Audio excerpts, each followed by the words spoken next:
Pinarangalan ng PIDEA ang ilang K9 units kabilang ang mga asong nakadetect ng shabu sa magnetic lifters na nagnegatibo sa pagsusuri. Muli ring iginiit ng ahensya na hindi nagkamali ang kanilang K9. Umaaksyon si Dindo Flora. Hindi mga pulis o agent ang bumida sa awarding ceremony ng Philippine Drug Enforcement Agency o PIDEA. Ang pinarangalan kanina, ang 14 na narcotic detention dogs na nakatukoy ng bilong halaga ng iligal na droga. Kasama rito ang 2 Belgian Malinois na sina K9 Lala at Tala.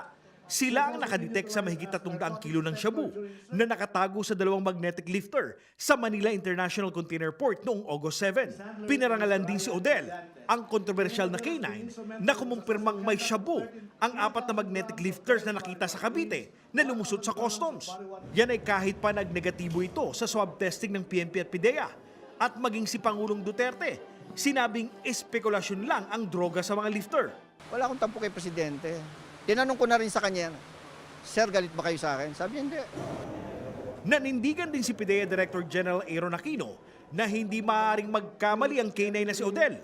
Kitang-kita na nga natin na nailabas yung droga doon, pero negative pa rin ang result ng swabbing. Ang naging second option ko is to use my K9. Kaya makikita mo doon yung K9 nag-react and detected the presence of drugs.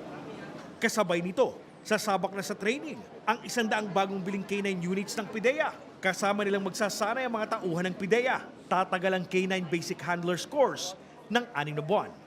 Umaaksyon. Dindo Flora, News 5.